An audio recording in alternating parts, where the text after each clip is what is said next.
Assalamu alaikum туғандар, бүгінгі баян ата туралы. Айылдан бір ата келет екен, баласы шақырып қонақтайын сыйлайын депчи. Ана жолдан келатып, ана вокзалдан түшөт, баласы чалат. Ата, сиз тоза албай калдым, жумуштан колум бошобой каласыз. Такси жөнөтөм, такси менен отуруп үйгө келе бериңиз деп. Ана макул балам деп ана атасы таксиге отурат. Айылдан келген киши баягы кичине жылуураак кийинип алган экен. Таксиден ысып кетип анан, "Ай балам, бул такси кайдат экен да.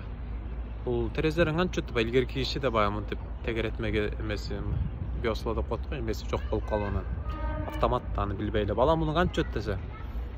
Ата, сиз намаз окуйсузбу? Намаз окуп, Кудайга ишенесизби? Ооба ишенем. Бисмилля деп эле айтпайсызбы? Бисмилля десеңиз терезелер түшүп калат дейт экен да. Ой, койчу балам деп атасы эметип анан. Ана айтыңызчы десе. Бисмилля десе эле терезелер түшүп калат экен да. Ай деп таң калып, ай Кудайдын кудурети деп. Анан кетип барат, анан бир кезде баягы сквозняк болуп, желдеп. Ата бир аз салкындап кетип, үшүп кетип анан. Ой балам, муну кайра кантип көтөрүлөт терезелерин десе. Ата, жана эле бисмилланы айтсаңыз көтөрүлөт дейт экен да.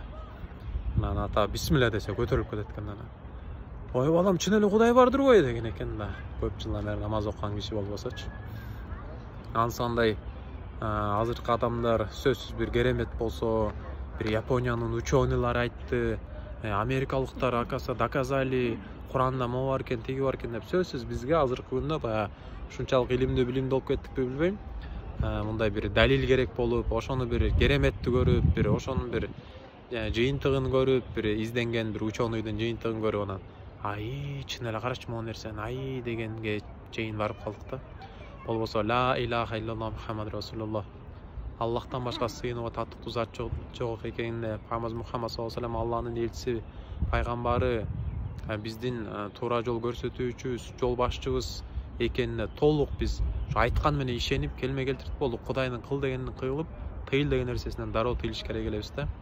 Бирок биз башка бирөөлөр айтса, Япониялык ученыйлар, бир Европанын, же Американын ученыйлары акаса доказали деп, бир интернеттен көрүп, новостьлерден угуп, китеп журналдардан окуп анан ишенгендей болуп калып атабыз да, жана ата сыяктуу болупчу.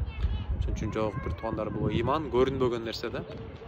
Бул иман деп, ошол Кудай буйрса акыретке барганда, бул ошол жанагындай тоодой сооптор бериле турчу. Бул чоң кыскасы бул иманга көп мээнет кылыш керекпиз да.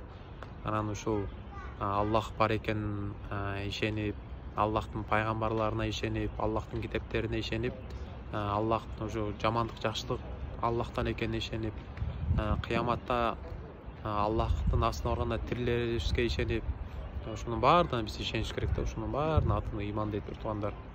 Ошон үчүн сөзсүз бизге кереметти күтпөй, Аллахка ишене берели, кыл дегенин кыла берели, тыйыл деген нерсесинен дароо тыйыла берели. Кандай жолдо десе, Пайгамбар сүйүктүү Пайгамбар Мухаммад Мустафа саллаллаху алейхи вассалам көрсөткөн жолдо иншалла. Баардыгыңыздарга чоң рахмат. Аман болуңуздар, бар болуңуздар. Жана амал кылганга баардыгыбыз аракет кылалы.